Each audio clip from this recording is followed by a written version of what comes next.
네, 이제 두 번째 세션 이어나가 보겠습니다. 그래서 이제 지난 시간에 저희가 이제 수요에 대한 부분을 저희가 이제 좀 배워봤고요. 요번에 이제 공급 사이드에 대한 이야기를 좀 배워볼 거고, 그 다음에 이제 이어서 저희가 이제 어, 소비자잉여, 그리고 생산자잉여 이런 부분들을 이제 저희가 이어서 배우려고 하고 있어요. 보조교과서 그러니까 프로그램 원론상으로는 이제 3장, 4장에 대한 얘기를 갖다 이제 배우는 것이 이번 세션입니다. 그럼 이제 준비한 내용들 한 번씩 살펴보죠. 우선 지금 저희가 이제 국제무역에서 이제 중력모형을 통해 가지고서 이제 지리적인 거리와 경제 규모 사이의 역할 이런 것들을 갖다 이제 저희가 배워봤습니다. 그리고 이제 실제 뭐 무역 협정이나 이런 걸 통해서 물리적인 거리를 좀 실효적으로는 줄여놓은 이런 효과가 어떻게 되는지 이런 걸 계량할 수 있다 이런 거 보여드렸었죠.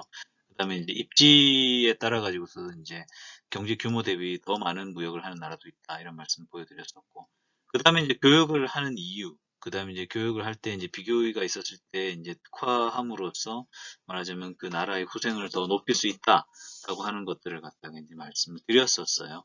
그래서 이제 그런 내용을 바탕으로 지금 이제 수요와 공급에 대한 이야기를 배우고 있고, 수요와 공급에 대한 이제 이야기를 익히고 나면은 다음 주에는 이제 리카르도 모형을 통해 가지고서 저희가 이제 아주 고전적인 형태의 어, 국제 무역에 대한 어떤 그 모델을 한번 살펴보는 겁니다. 그래서 그거에 대한 전 단계로서 지금 저희가 학습을 하고 있어요. 우선 그래서 저희가 지금 지난 시간에 수요와 공급, 그 다음에 이제 수요 곡선까지 배웠고요. 그 다음에 이제 공급 곡선과 균형, 그 다음에 이제 소비자 잉여, 생산자 잉여 이런 것들을 이제 저희가 이번 시간에 배워보도록 할게요.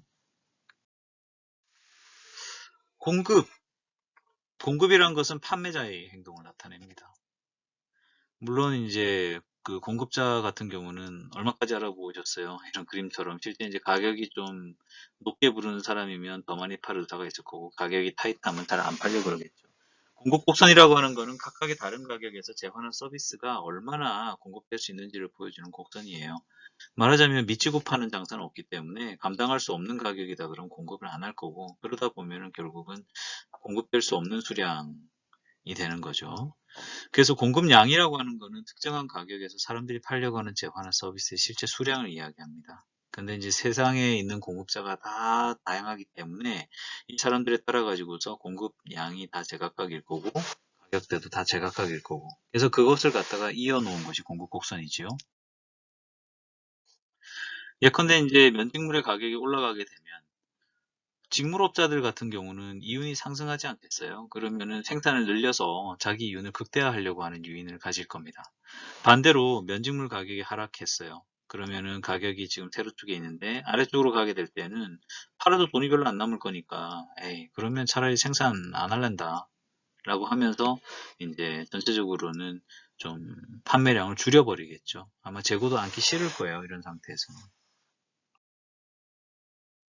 그래서 그 공급 곡선 상의 이동과 공급 곡선의 이동을 저희가 한번 생각해 보면 결국은 그 수요 곡선과 똑같습니다. 공급 곡선이 이동한다는 것은 공급 자체가 변화한다는 거죠. 외부적 요인에 의해서 곡선 자체가 움직이는 것을 이야기하는 것이고요. 왼쪽 위에 그림에서 이제 공급이 증가한다는 것은 동일한 가격대에 더 많은 수량을 공급할 수 있으면 오른쪽으로 가는 거고, 동일한 가격대에서 말하자면은 좀더 그 수량을 적게 공급하는 상황이다. 그럴 때는 커브가 왼쪽으로 S3로 가는 이제 그런 상황을 생각하면 되겠습니다. 그리고 이제 공급 곡선 상에서 움직인다. 예를 들어서 S1이다, S2다 했었을 때 아무거나 우리가 곡선 하나만 정해놓을까요? S1이다 그러면은 공급 곡선 상에서 이동이라고 하는 거는 말하자면 커피콩이 가격이 올라가는 거에 따라서 공급량도 공급업자들이 더 늘려나갔다가 커피 가격이 떨어지면 공급량도 줄이는, 그래서 오른쪽 위와 왼쪽 아래에 그 제공 가능한 쌍들을 갖다가 이어 놓은 것이 S1, S2로 각각 나타나는 어떠한 그 공급 곡선이 되겠습니다. S1과 S2는 동시에 나타날 수는 없는 일이고요. S1과 S2는 각각 다른 환경에서 서로 다르게 존재하는 것이고, 그러한 것들을 갖다가 이제 말하자면 매핑 시켜 놓은 것이 이제 이 곡선일 텐데요. 그럼 이어서 한번 계속 한번 공급에 대한 이야기를 이어나가 보겠습니다. 공급 곡선이 이동하는 원인은 크게 다섯 가지를 봅니다. 우선 투입 요소, 그러니까 인풋하는 가격들. 예컨대 원가죠. 뭐 생산 투입 요소 가격 원가. 예를 들어 항공사다 그러면 기름값, 인건비, 항공비, 리스료 이런 것들 들 수 있어요. 지금 뭐 코비드 19 때문에 글로벌리 지금 뭐 여행을 안 해버리니까 그러니까 지금 뭐 항공사들마다 지금 정말 절대절명의 위기입니다. 아마 중앙정부가 예산을 투입해서, 왜냐면 항공도 운송 인프라이기 때문에 이걸 살리려고 할 거예요. 관련된 종사자들이 뭐 인건비도 못 받고요. 쉬고 계신 경우도 많고, 연료는 뭐 무지하게 싸졌는데 손님이 없어가지고 탈 일도 없죠. 그다음에 항공기는 사실 돈 주고 사기도 하지만 항공회사들이 말하자면 다 어디서 빌려오는 거거든요. 그래서 이런 리스료들도 대부분의 지금 문제가 생겨 있는 상태예요. 그다음에 이제 관련 재화나 서비스의 가격이 변한다. 예를 들어서 이런 식인 거예요. 셰일 오일을 캐다 보면은 가스도 같이 따라 나와요. 그럼 가스를 버릴 수는 없으니까 얘를 갖다가 같이 LNG 시장에 내놓는단 말이죠. 그러면 원래 목적은 그 오일을 캘 생각이었는데 어쩌다 보니까 가스를 갖다가 같이 시장에 공급하는 그런 상황이 생기는 거고, 결국은 공급 곡선에도 영향을 준다는 것입니다. 그 다음에 기술의 변화. 아까 이제 셰일 오일 같은 경우는 사실은 공급하기 되게 힘들었었죠. 원가도 안 맞고 막 기술적으로도 어려운 점이 많았는데, 이것이 이제 기술이 발전하면서 이제 가능하게 돼버렸단 말이죠. 그랬더니 이제 기술의 변화에 따라서 공급 곡선이 시프트돼버리는. 그리고 이제 기대의 변화. 예를 들어서 뭐 사우디가 증산하겠다 이러니까 미국의 셰일 오일은 말하자면 이제 공급량을 확 줄여버릴 거예요. 그럼 셰일 오일의 공급 곡선 자체는 한참 왼쪽으로 줄어드는 이제 그런 상태가 될 겁니다. 그리고 이제 공급자 수의 변화 같은 것도 들 수 있겠죠. 예를 들어서 뭐 유가가 높을 때는 셰일 오일을 캐지 않던 사람들이 유가가 올라가면 셰일 오일을 캐겠다고 미국의 여기저기에서 지금 기업도 세우고 설비도 투자하고 막 이러면서 시장에 참여하니까요. 이런 것들이 말하자면 공급자 수가 변화함으로써 공급 곡선이 이동하는 원인이 된다. 그러한 예가 되겠습니다. 개별 공급 곡선과 이제 시장의 공급 곡선은 아까 이제 그 수요 곡선하고 사실은 거의 뭐 같다라고 보면 되겠습니다. 예컨대 맥도날드와 버거킹은 경쟁하는 프랜차이즈로서 햄버거 마켓에서 싸우고 있는 그 대표적 프랜차이즈입니다. 각자 버거의 가격에 따라 가지고서 공급할 수 있는 공급량은 탄력적으로 증가할 수가 있는데요. 햄버거 수요자들의 입장에서 만약에 이제 뭐 빅맥이나 뭐 버거킹 다 좋아한다 그러면, 와퍼 좋아한다 그러면 두 프랜차이즈의 그 공급량이 어떻게 보면 햄버거 시장의 공급량을 대표하는 곡선이다. 그래서 이것을 갖다가 시장 공급 곡선으로 부르자. 이렇게 이야기를 해도 크게 무리는 없을 거라는 이야기입니다. 우리가 이제 경제에서 균형이다 라고 할 때에는 이제 균형이라고 하는 것은 결국은 공급량과 수요량이 어떤 가격에서 딱 만났을 때 그때를 균형이라고 합니다. 소비자가 이제 가격을 비교할 시간이 없는 뭐 그런 곳에서는 뭐 가격이 막 여기저기 다 다를 수는 있지만은 잘 확립된 시장에서는 균형 가격은 딱 하나예요. 전형적인 예가 주식시장 같은 곳이죠. 그래서 이러한 그 시장에서 말하자면 시장 균형이라고 하는 것은 수요와 공급이 만나서 하나의 가격에서 딱 정해진 거래량만큼 서로 주고받는 그런 것이 말하자면 시장의 균형을 의미합니다. 균형 가격하고 실제 가격이 불일치한 경우는 어떻게 될까요? 이걸 한번 살펴보시죠. 만약에 공급량이 수요량보다 많은 상황이 되게 되면, 지금 왼쪽 그림에서는 공급이 지금 1.5달러에서 말하자면은 뭐 11.2 가까이 지금 그 공급이 되고 있는데, 실제 그 가격대에서는 필요로 하는 수요는 사실 8.1에 불과한 뭐 이제 그런 상황입니다. 말하자면 초과 공급이 이루어져 있는 상태고요. 그만큼의 잉여, 서플러스가 생긴 겁니다.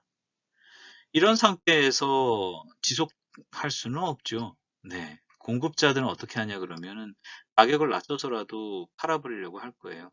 그럼 점점 가격이 아래로 내려오게 될 것이고, 그거에 상응해서 수요도 늘어나게 될 겁니다. 그래서 결국은 그 균형점인 E에서 만나게 되는 거죠. 반대 상황도 생각해 볼 수 있겠습니다. 수요는 많은데 공급이 달리는 거예요. 쇼티지가 발생한 거죠. 오른쪽 그림에서는. 그래서 실제 뭐 0.75불, 뭐 버거 하나당 0.75불 주는 뭐 그런 훌륭한 상황에서는 사실 11.5개 정도를 학생들이 먹어야 되는데, 실제 공급되는 거는 버거가 9.1밖에 공급이 안 돼서 예를 들어서 쇼티지가 난다. 말하자면은 막 맨날 품절이에요. 그런 상태가 지속되겠습니까? 그렇지 않다는 거죠. 결국 판매자가 가격을 올리면서 자기 수입을 더 챙기려고 할 거고요. 그 가격 상승에 상응해서 수요량은 약간씩 줄어들어서 결국은 포인트 E에서 만날 겁니다. 그래서 결국은 이러한 어떤 보이지 않는 손의 역할이라는 게 바로 이런 형태의 수요 공급의 메커니즘을 이야기하는 거죠. 수요 곡선하고 공급 곡선이라고 하는 것이 결국은 이동도 하고 균형을 찾는 건데요. 만약에 이제 뭐 사회적 거리두기를 하면서 혼밥도 많이 하고 햄버거도 많이 먹도록 해가지고 햄버거 수요가 늘어났다. 라고 하게 되면은 햄버거 수요가 늘어나는 상태를 이용해서 햄버거 가게가 가격을 올리더라도 장사는 잘 될 거예요. 예컨대 그 곡선 D1에서 D2로 수요 곡선이 이동한다고 하면 그에 상응해서 균형도 E1에서 E2로 이동을 하는 겁니다. 반대로 햄버거 가게 확진자가 나타났어요. 그 바람에 가게가 문을 닫아버리면 어떻게 됩니까? 그러면 이제 수요는 그대로 있는 상태에서 공급이 줄어드는 거죠. S1에서 S2로 이제 공급 곡선이 줄어들어 버리는 겁니다. 그럼 수요는 그대로다 보니까 공급량이 달리게 되고 햄버거를 좋아하는 학생들은 웃돈을 내고서라도 햄버거를 살 테니까 이제 장사가 저런 식으로 균형이 이동을 하는 이제 그런 상태가 되는 거죠. 그래서 S1에서 S2로 공급 곡선이 이동하면서 E1, E2로 균형이 이동하는 그러면서 거래량도 감소하고 대신 이제 가격이 올라가는 이제 그런 상태를 볼 수 있죠. 그래서 수요 곡선과 공급 곡선이 이동함에 따라 가지고서 시장의 균형이라고 하는 것은 항상 출렁출렁 할 수 있는 것입니다. 당연히 경제 환경과 여러 가지 여건의 변화에 의해서 수요 곡선과 공급 곡선이 계속 서 있는 것이 아니라 이리저리 흔들려 될 수 있어요. 수요 곡선과 함께 공급 곡선이 동시에 이동하거나 이렇게 하는 상황을 생각해 볼까요? 예컨대 학교에서 음, 학교 식당을 닫아버렸어요. 뭐 일본에서 이제 운영 중단하려고 하는 바람에. 그럼 그때는 진짜 햄버거 수요가 늘어날 거예요. 뭐 먹을 게 없으니까. 한편 또 그런 상황을 생각해 보죠. 뭐 외대생들이 너무나 버거를 사랑하는 바람에 가게 알바가 하다 하다 힘들어가지고 가게를 떠났어요. 그렇게 되면 주문 대기 시간이 약간 늘어날 거고 공급이 약간 줄어드는 효과가 있을 겁니다. 그러면은 공급 곡선은 약간 왼쪽으로 가게 될 거고요. 학식이 닿는 바람에 수요가 늘어나고 수요 곡선이 이만큼 늘어나게 될 거예요. 그럼 그 결과 어떻게 되냐 그러면 균형점이 E1에서 E2로 이렇게 이동을 하게 되는 것입니다. 혹은 버거 가게 사장님이 굉장히 좀 조심스러운 분이라서 자기가 가게 문을 닫더라도 내가 방역을 좀 실시해서 좀 조심해야 되겠다. 이렇게 마음을 먹게 되면 공급이 크게 줄어들 건데 그런 상황에서 마침 기숙사 편의점에 햄버거도 매진이 났어요. 그러면 이제 학생들이 편의점 도시락을 사 먹을지 버거를 먹을지 이제 고민을 하면서 어쨌거나 버거 수요는 약간 늘어난 상태다라고 하게 되면 그때도 공급 곡선 자체는 왼쪽으로 크게 쭉 빠지게 될 거고요. 그 다음에 이제 수요 곡선 같은 경우도 약간은 늘어나게 되는 그런 상황을 예상할 수 있습니다. 그러한 경우에도 역시 균형은 E1에서 E2로 이동을 하게 되겠죠. 그래서 이제 보시는 것처럼 수요 곡선과 공급 곡선이 동시에 움직이게 되는 경우에도 그에 상응해서 시장의 균형이라고 하는 것은 이동을 해서 자기 자리를 찾아가는 것입니다.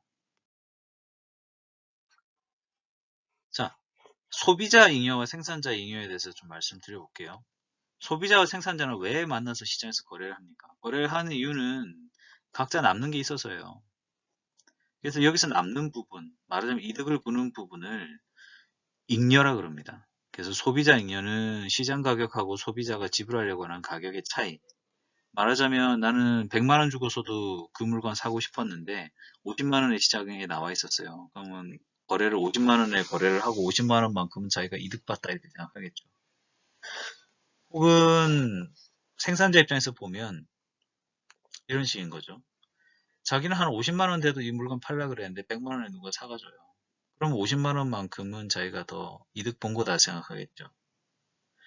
그래서 이러한 상황에서 기업이 원래 공급하려고 했던 가격보다 시장 가격이 높은 상태에서 이제 발생할 수 있는 것이 결국 잉여입니다. 결국 이 잉여라고 하는 것이 무한정 생기는 것이 아니라 결국 잉여가 빵이 되는 사람, 이 시장이 탄가해서 거래할 수 있을 때까지 거래가 될 거기 때문에 그러한 것들이 이제 시장의 메커니즘으로서 작용하게 되는 거죠. 예컨대 소비자 잉여는 이런 식인 겁니다. 홍길동군은 책 한 권을 살 때 59불을 낼 생각이 있고요. 홍길서양은 45불 낼 생각이 있고, 홍길남군은 35불 낼 생각이 있어요. 홍길중군은 25불 낼 생각이 있고, 홍길원양은 10불 낼 생각이 있대요. 책에 대해서 자기가 두고 있는 가치가 다르기 때문에 지불할 수 있는 다금의 크기도 다릅니다. 목표 가격이 다 다른 거죠. 이런 와중에 책값이 30불로 정해졌어요. 그러면 홍길동 씨, 홍길서 씨, 홍길남 씨는 아마 책을 살 거예요. 왜냐? 자기가 생각했던 가격보다는 싸게 나와 있기 때문에. 반면에 홍길동 씨나 홍길원 씨는 책 안 살 거예요. 이런 상황에서 총 소비자의 잉여는 개별 소비자의 잉여를 갖다가 다 합친 형태.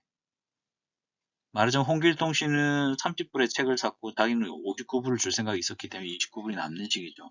이런 식으로 개별 소비자 잉여를 다 합쳐놓고 보면 49불의 소비자 잉여가 남게 되는 겁니다. 만약에 책값이 추가로 더 떨어졌어요. 그럼 어떤 일이 일어나겠습니까? 기존에 홍길동, 홍길서, 홍길남 씨는 원래 지불 의사가 있었는데 그 와중에 책값도 더 떨어지는 바람에 각자 한 10불만큼씩 그 잉여가 늘어나는 만족이 커지는 효과가 있었을 거고요. 홍길중 씨 같은 경우는 책을 25불 되면 살려고 그랬는데 드디어 20불이 되면서 자기가 살 수 있는 가격이 내려왔어요. 그러면 이런 경우에는 홍길중 군은 새롭게 시장에 참가하면서 소비자 잉여도 5불을 기록하게 되는, 그리고 시장의 거래량은 한 권 증가하게 되는 그런 상태가 되죠. 그래서 전체 소비자 잉여는 결국은 3명에게 10불씩 늘어나고 홍길중 씨가 5불 늘어나면서 35불 증가하는 그런 형태로 계산되는 것이 소비자 잉여의 개념입니다. 생산자 잉여는 반대예요. 5개 책방이 각자 다른 가격으로 지금 교과서를 판매 중인데 가게마다 책이 한 권씩밖에 없다고 생각해 보자고요. 그러면 예를 들어서 교과서 판매가는 김서림 5불에 팔 생각이 있어요. 여긴 책을 되게 싸게 구해왔나 봐요. 책방 15불이면 팔 생각이 있어요. 꿈 한 25불. 라원북은 35불 정도 돼야 책을 팔겠고, 마라서점은 가격이 맵네요. 45불 돼야 팔 수 있대요. 시장 가격이 30불 정해졌다 그러면 김서림, 나책방, 다꿈출판 등에서만 책을 공급 가능한 거고요. 생산자 잉여는 이런 식이에요. 김서림 같은 경우는 자기가 30불에 책을 팔았는데 자기가 원래 5불이라고 해서 책 팔 생각이 있었거든요. 그럼 25불만큼 자기가 이득 본 거예요. 그래서 이걸 다 이러한 효과를 다 합치면 45불이 되는 거죠. 그래서 이런 식으로 다 합쳐놓으면 총 생산자 잉여는 45불이 됩니다. 그래서 시장에서 무언가 거래가 일어났다고 하면 총 잉여라는 개념으로서 저희가 소비자와 생산자가 각각 시장에서 이득을 봤다라고 생각하는 규모를 산정할 수 있어요. 총 생산자 잉여라고 했었을 때에는 공급곡선 위에서 그 아래, 가격 아래까지의 면적을 갖다가 생산자 잉여라고 그럽니다. 이 왼쪽 그림에서는 약간 빨간색으로 표시되어 있는 부분이 되겠고요. 그 다음에 이제 총 소비자 잉여 그랬을 때에는 수요곡선 아래로부터 가격 위까지의 면적이 되겠습니다. 왼쪽 그림에서는 파란색 삼각형이 거기에 해당하는 부분이죠. 그래서 주어진 가격에서 어떤 재화를 구매함으로써 이제 소비자가 얻는 부분이 이제 저런 식으로 표시가 되는 거기 때문에 이 경제 활동, 이 거래 활동에 참가하는 생산자와 소비자는 각각 파란색 화살표와 빨간색 화살표만큼의 잉여를 얻는 것이고요. 어떤 공급 곡선과 수요 곡선의 변동에 따라서 시장의 균형이 움직이게 되면 그거에 상응해서 잉여가 커졌다 작아졌다 하는 것들이 계속 일어나게 되는 것이 경제에서 일어나는 현상이라 하겠습니다. 네. 그래서 이제 이번 시간을 통해서 이제 수요와 공급, 그리고 이제 시장 균형과 소비자 잉여, 생산자 잉여, 이런 개념들을 학습을 했습니다. 아마 수요와 공급에 대한 것은 조금 익숙하신 분들도 계실 것 같고, 그러한 과정에서 이제 균형에 대한 개념들도 아마 좀 쉽게 이렇게 이해가 되시는 부분들이 있을 거예요. 근데 이제 조금 이제 헷갈리기 시작하는 부분들이 수요 공급이 이제 균형을 이루지 않을 때, 그때 이제 어떠한 메커니즘에 의해서 시장이 이제 균형으로 돌아가는지에 대해서 말씀을 드렸죠. 그래서 그러한 과정들을 한번 생각하면서 과부족이 있었을 때 시장이 어떻게 되는가라고 하는 것들을 생각해 보시면 좋을 것 같고, 그 다음에 이제 소비자 잉여, 생산자 잉여에 대한 개념들도 처음 들을 때는, 야, 이게 뭘까? 이런 생각 조금 가지실 수는 있어요. 그렇긴 합니다만 이제 똑같은 그 재화라고 해도 그 지불 의사의 크기에 따라서 느끼게 되는 어떤 그 서플러스라고 하는 부분들이 차이가 날 수 있다라고 하는 거, 그런 것들을 이제 소비자 잉여를 학습하시면서, 반대로 생산자 잉여 같은 경우도 나 원가 이거밖에 안 하니까 이 정도로 충분히 할 수 있는데 라고 할 수 있는 그런 부분들을 이제 생각해 보면서 한번 이제 그런 개념들을 잘 생각해 보시면 좋을 것 같아요. 이러한 지식들을 이제 바탕으로 고전적인 어떤 국제무역 모형에 대한 학습들을 이제 다음 주부터 이어나가게 될 것이고요. 이러한 과정에서 이제 가능하면 계량적인 부분들, 수리적인 부분들은 좀 배제를 하고 최대한 직관적인 형태로서 이제 여러분들에게 설명을 드릴 수 있도록 그렇게 한번 해보겠습니다. 이제 잠깐 쉬는 시간을 갖고 랩업 세션 통해서 우리가 또 출석 체크하고 한 주를 잘 마무리하면 좋을 것 같습니다. 잠시 후에 뵙도록 하겠습니다.